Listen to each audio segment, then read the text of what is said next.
Hello friends, welcome to my channel. இந்த வீடியோவில் நம்ம பார்க்க போகிறது பீட்ரூட் கேக். இது வரைக்கும் நீங்கள் பீட்ரூட்டில் கேக் செஞ்சு பார்த்துருக்க மாட்டீங்க. இதில் கொஞ்சம் கூட அந்த பீட்ரூட் ஸ்மெல்லு வரவே வராது. எந்த ஒரு எசன்ஸும் சேர்க்க தேவையில்லை, ஏலக்காய் மட்டுமே போதும். இது சாப்பிட்றதுக்கு தம்ரூட் கேக் சாப்பிட்ற மாதிரியே தான் இருக்கும். கொஞ்சம் கூட இதில் பீட்ரூட் ஸ்மெல்லு வரவே வராது. இந்த கேக் செய்யறதுக்கு ஒரு கப்பு அளவு ரவா எடுத்துக்கோங்க. நார்மலாக நம்ம யூஸ் பண்ணுற ரவா தான். ஒரு மிக்சி ஜாரை சேர்த்துக்கோங்க. ஒரு கப்பு ரவா. இதுலையே ஃப்ளேவருக்காக 3 ஏலக்காவும் சேர்த்துக்கிறேன். இப்போ இந்த ரவாவை நம்ம பவுடராக அரைச்சிக்கலாம். ரொம்ப ஃபைன் பவுடராக தேவையில்லை, 1-2 உடைச்சிக்கிட்டா போதும். அதாவது ரொம்ப பவுடர் ஃபார்மில் இல்லாமல் கொஞ்சம் குறைன்னு. இப்போ இதில் சுகர் பவுடர் சேர்த்துக்கலாம். 1/2 கப் அளவு சுகர் பவுடர். இதோட ஒரு 1/2 டீஸ்பூன் அளவு baking soda, 1/2 teaspoon baking powder. இது எல்லாத்தையும் சலிச்சுக்கலாம். நார்மலாக கேக்குக்கு 1/2 டீஸ்பூன் சால்ட் சேர்த்துப்பாங்க.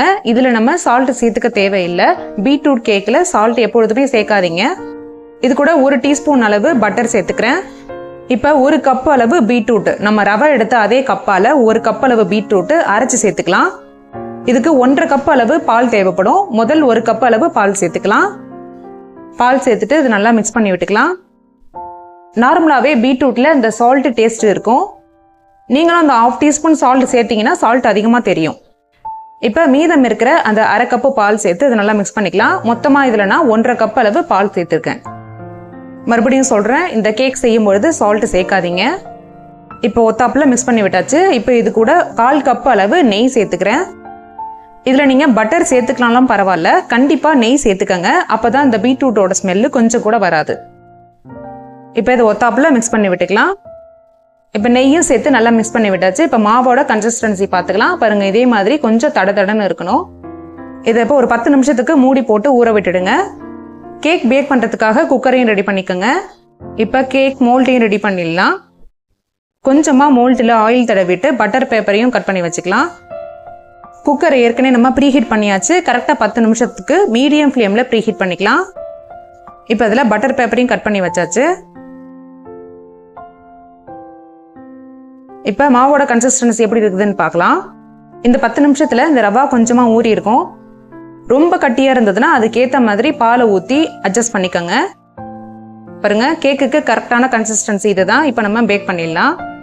உங்களுக்கு தேவையான ஷேப்புக்கு கேக் மோல்ட் எடுத்துக்கோங்க.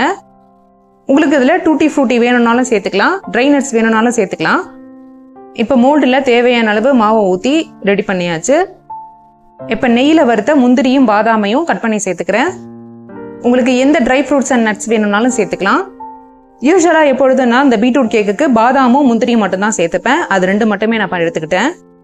ஸ்பெஷலாக எங்கள் வீட்டு குட்டி பசங்களுக்கு செய்கிறதுனால நட்ஸ் கொஞ்சம் அதிகமாகவே சேர்த்துக்கிறேன். அவ்வளோதான், கேக் மோல்ட் ரெடி பண்ணியாச்சு. இப்போ நம்ம குக்கரில் வச்சு பேக் பண்ண வேண்டியதான். ஏற்கனவே நம்ம ப்ரீஹீட் பண்ண குக்கரும் ரெடியாக இருக்குது. இப்போ இந்த குக்கரில் நம்ம கேக் மோல்ட்டை வச்சுக்கலாம். ஒரு 40லேருந்து 45 நிமிஷம் வரைக்கும் மீடியம் ஃப்ளேமில் வச்சு இந்த கேக்கை பேக் பண்ணி எடுத்துக்கலாம். 45 நிமிஷத்துக்கு அப்புறம் கேஸ் ஸ்டவ் ஆஃப் பண்ணிவிட்டு ஒரு 10 நிமிஷம் அப்படியே விட்டுடுங்க. அப்போ தான் இந்த கேக்கை எடுக்கிறதுக்கும் நமக்கு ஈஸியாக இருக்கும். ரொம்ப கொதிக்க இருக்காது. பீட்ரூட் கேக் பேக் பண்ணதுக்கு அப்புறம் அந்த பீட்ரூட்டோட பிங்க் கலர் இருக்காது. கண்டிப்பாக கலர் சேஞ்ச் ஆகி இதே மாதிரி ஹனி கலரில் வந்துடும். பசங்களையும் இது பீட்ரூட் கேக் இல்லைன்னு ஈஸியாக நம்ப வச்சிடலாம். இப்போ இந்த கேக்கை மோல்ட்லேருந்து எடுக்கிறதுக்காக இதை சுற்றி கத்தியால் கீறி விடுங்க. ரொம்ப நல்லாவே வந்திருக்கு நம்மளோட இந்த கேக்கு. குக்கரில் பேக் பண்ண மாதிரியே தெரியல பாருங்க. ஒரு அவனில் வச்சு நம்ம கேக் பேக் பண்ண மாதிரியே இருக்கு. கேக்கை திருப்பி கீழேயும் மேலேயும் ஒரு பிளேட்டை வச்சு இந்த மோல்டை தனியாக எடுத்துக்கலாம். பட்டர் பேப்பரையும் ரொம்ப ஈஸியாகவே ரிமூவ் பண்ணிடலாம்.